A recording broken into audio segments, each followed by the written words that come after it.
ဆရာတို့ကဘက်မလိုက်ပဲနဲ့ကိုအမှန်တရားကိုမြင်အောင်ကြည့်နိုင်ရမယ်အမှန်တရားကိုတွေးပြီးဆင်ခြင်နိုင်ရမယ်နော်ဒါမှဆရာတို့ကဘက်လိုက်နေတယ်လို့ဆိုရင်အမှန်တရားကိုမမြင်နိုင်တော့ဘူးဟုတ်ကဲ့ပါဆရာဘက်လိုက်ချင်ရနေလွတ်မြောက်ရမယ်နော်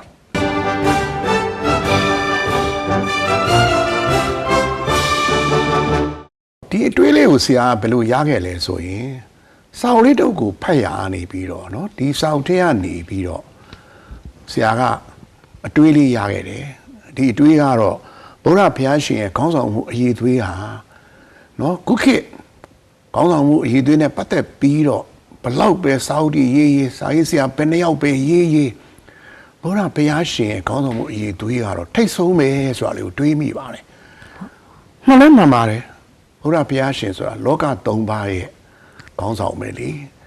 အဲ့ဒီဘုရားဘုရားရှင်ရဲ့ခေါင်းဆောင်မှုအရေးသွေးလေးကိုဆရာသမီးနဲ့ဆွေးနွေးကြပါတယ်အဲ့တော့ဘုရားဘုရားရှင်ရဲ့ခေါင်းဆောင်မှုအရေးသွေးကိုဆွေးနွေးတော့မယ်လို့ဆိုတဲ့အခါကျတော့ဘုရားဘုရားရှင်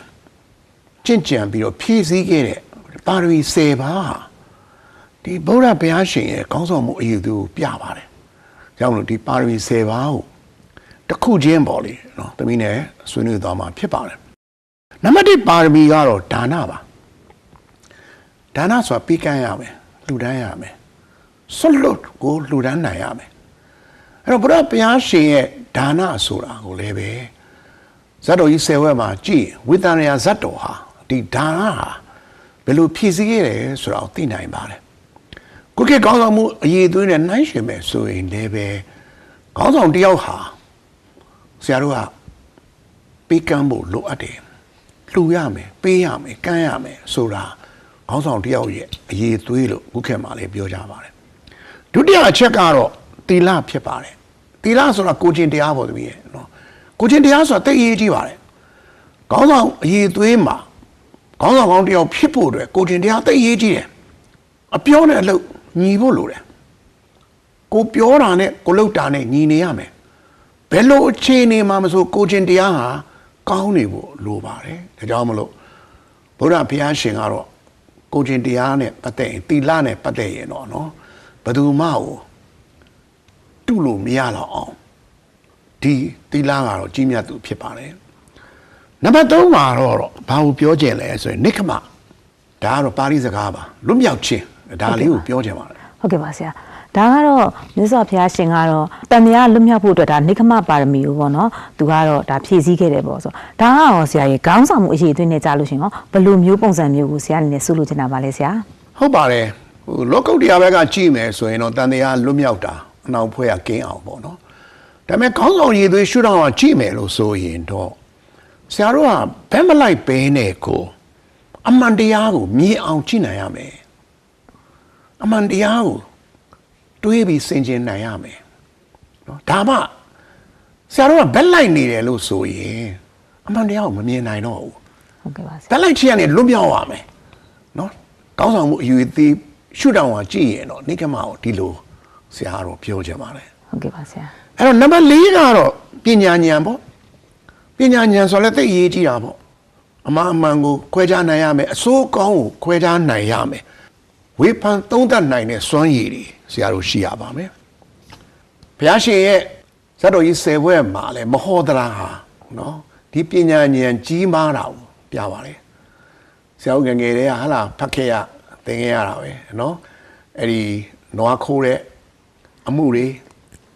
တာအခိုးခံရတဲ့အမှုတွေဟာလာဒီအမှုတွေမှာဆုံးဖြတ်သွားတဲ့အခါမှာပညာဉာဏ်ကြီးမားမှုကိုပြသွားပါတယ်ခုခေတ်မှာလည်းခေါင်းဆောင်တယောက်ဖြစ်လာမယ်လို့ဆိုရင်ပညာဉာဏ်ကြီးမားဖို့လိုပါတယ်အဲ့တော့ပညာဉာဏ်ကြီးမားဖို့ဆိုတာကတော့အတွေ့အကြုံလည်းလိုတယ်လေ့လာစီးပူးနေဖို့လည်းလိုပါတယ်နံပါတ်5ကတော့ဝရိယဖြစ်ပါတယ်ဝရိယဆိုတော့ကြိုးစားအားထုတ်တာပေါ့ဟုတ်ကဲ့ပါကြိုးစားအားထုတ်တယ်ဆိုတာကတော့ကိုယ်အလုပ်မပြီးမချင်းကြိုးစားအားထုတ်ရမယ်ဒါနဲ့ပတ်သက်ရင်လည်းဘုရားဘုရားရှင်ရဲ့ဇတ်တော်ကြီး10ဘွဲ့မှာဇနက်ကဇတ်တော်ဟာဒီဝရိယကိုပြသွားတာပဲလေနော်လမ်းမမြင်ကမ်းမမြင်ပင်လေထဲမှာဝရိယအားစိုက်ထုတ်ပြီးတော့ကူးတာနော်ဒါကြောင့်မလို့ဒီဝရိယဆိုတဲ့အရေးသွေးဟာလဲခုခေတ်မှာလဲ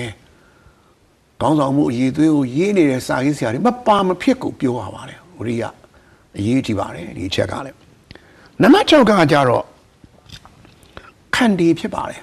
နော်ခန္တီဆိုတာကတော့သီးခံတာပေါ့နော်သီးခံတဲ့တရား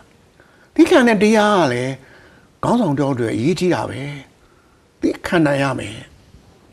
ဒါနဲ့ပတ်သက်ရင်လည်းဘုရားဘုရားရှင်ရဲ့ဇတ်တော်တွေကိုပြန်ကြည့်မယ်ဆိုရင်အလောကဘလူးနဲ့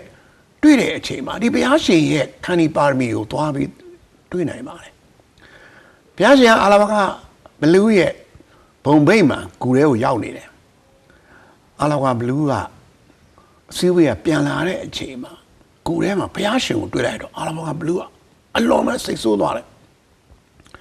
စိတ်ဆိုးသွားတဲ့အခါမှာဘုရားရှင်ကိုချိန်မောင်းပြီးတော့ထွက်သွားဆိုပြီးတော့ဂူရဲကနေခန်းလိုက်ပါတယ်ဘုရားရှင်ရှောက်ပြီးထွက်သွားပါတယ်ဂူပါရောက်သွားတဲ့အခါမှာပြန်လာခဲ့လို့ပြောတဲ့အခါမှာ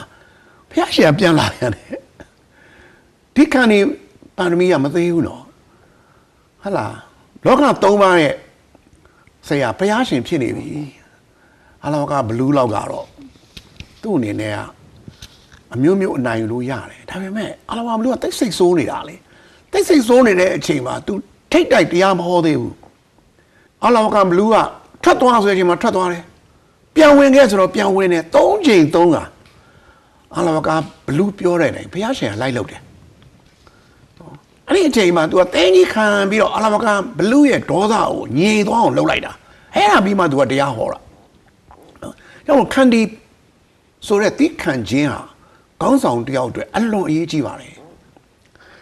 နံပါတ်9ကတော့သစ္စာဖြစ်ပါတယ်နော်သစ္စာဆိုတာကတော့ဖြောင့်မတ်စွာပြောဆိုခြင်းဖြစ်ပါတယ်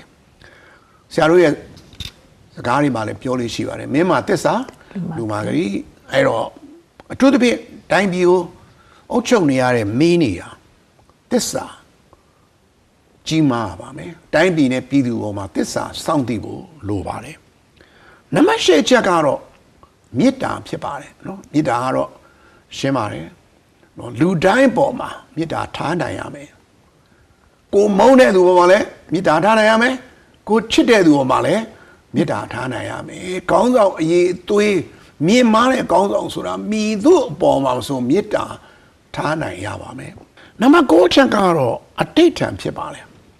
အတိတ်ထံဆိုတာဆုံးဖြတ်ချက်ကိုနော်မပြီးအောင်ခိုင်မြဲအောင်ဆောင်ရွက်တာဖြစ်ပါတယ်ခေါင်းဆောင်အရေးသူမှာတည်ရကြည့်တာပေါ့ခေါင်းဆောင်တွေဟာသူတို့ချမှတ်လိုက်တဲ့ဆုံးဖြတ်ချက်တွေကိုမပြီးအောင်အောင်မြင်အောင်ဆောင်ရွက်ဖို့လိုတယ်ဘုရားရှင်ကဒါကိုလည်းပြခဲ့ပါတယ်ဘုရားရှင်ဟာဘုရားအဖြစ်တပည့်ညုတဉာဏ်ကိုရတော့မယ်ညက်နေမှာ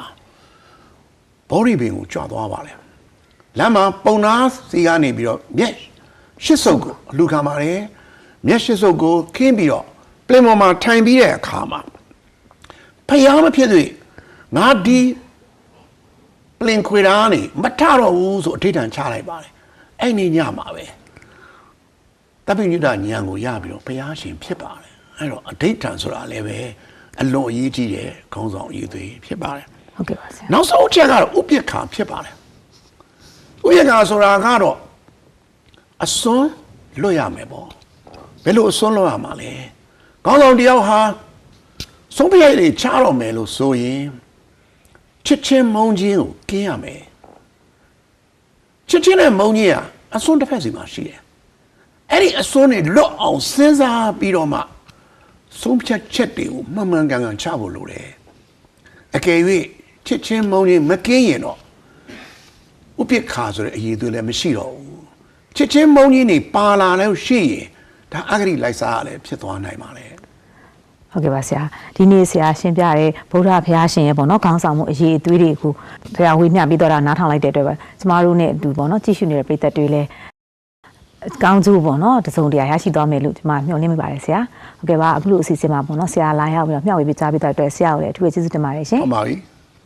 ပရိသတ်များရှင်ဒီနေ့မှာတော့ဆရာဦးကျော်လိုင်းကနေဗုဒ္ဓဘုရားရှင်ရဲ့ခေါင်းဆောင်မှုအရေးအသွေးနဲ့ပတ်သက်ပြီးတော့ပရိသတ်တွေကိုမျှဝေပေးကြားပေးတော့တာပဲဖြစ်ပါတယ်ရှင်နောက်လာမယ့်အစီအစဉ်တွေမှာလည်းကျမတို့ရဲ့အသိပညာနဲ့အမှန်တရားအစီအစဉ်ကနေဘယ်လိုမျိုးအသိပညာနဲ့ဘုဒ္ဓတွေကိုမျှဝေပေးသွားမလဲဆိုတာကိုစောင့်မျှော်ကြည့်ရှုကြဖို့အတွက်ဖိတ်ကြားရင်းနဲ့နှုတ်ဆက်ခွင့်ပြုပါရှင်။